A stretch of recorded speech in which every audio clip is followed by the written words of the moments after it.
Most people think change happens when you finally fix yourself, when you become calmer, smarter, more confident, more healed. But what if the reason nothing really changes is because you're trying too hard to change? Here's something unsettling. Your biggest breakthroughs don't arrive through effort.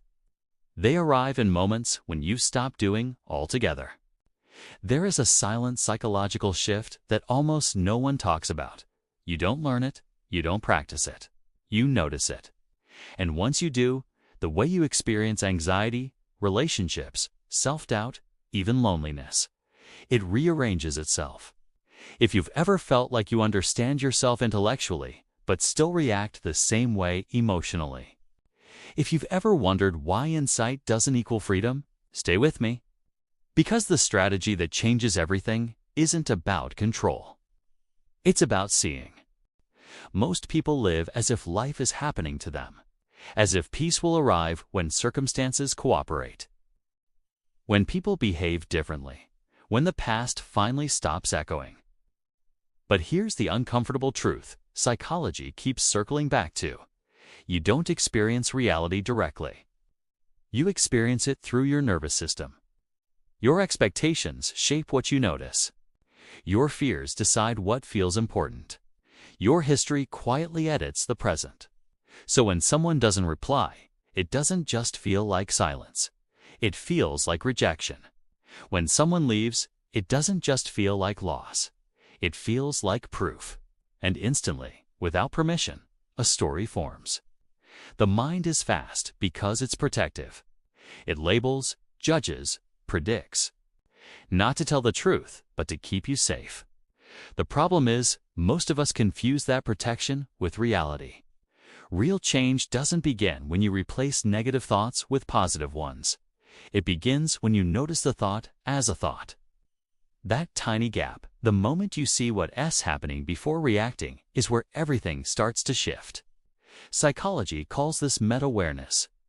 But in everyday life, it's much simpler. It's the moment you wake up inside the reaction instead of being dragged by it. Every emotion you feel is a signal, not a command. But most of us were never taught to listen.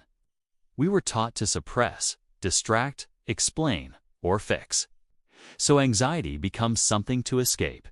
Anger becomes something to justify. Sadness becomes something to rush past. Yet the nervous system doesn't calm through avoidance. It calms through safety.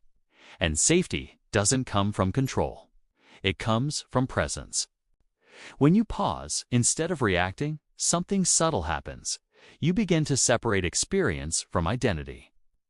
The tightness in your chest is no longer, I am anxious. It becomes anxiety is here. That distinction seems small, a T, but neurologically, it's massive. Because the moment you observe instead of obey, you reclaim choice. Between stimulus and response, there is space. And inside that space is freedom.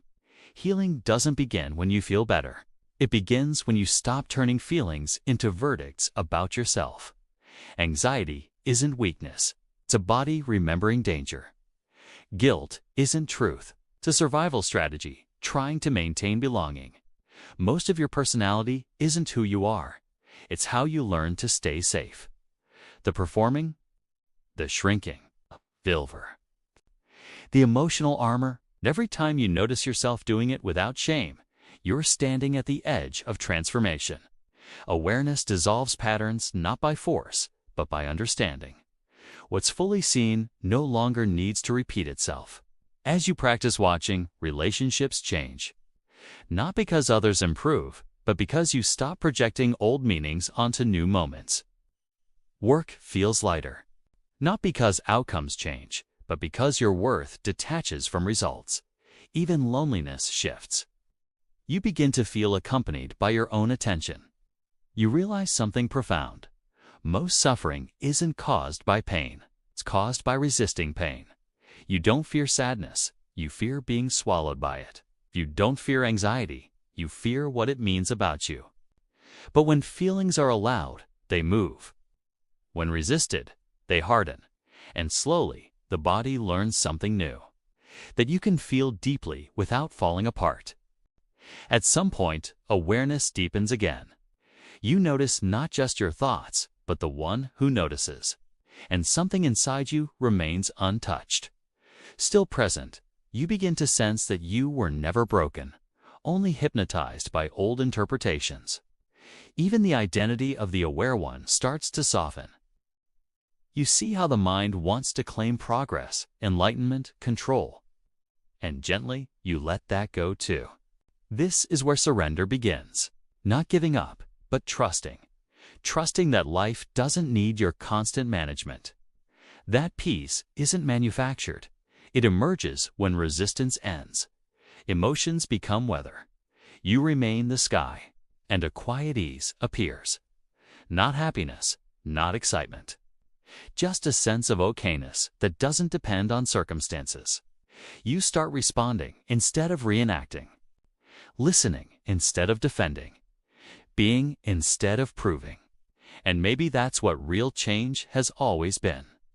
Not building a new self, but finally inhabiting the one that was here all along. So the next time you feel yourself tightening, pause, notice, stay, because awareness isn't passive. It's the most powerful force you have, and the moment you stop running from yourself, life begins to meet you differently.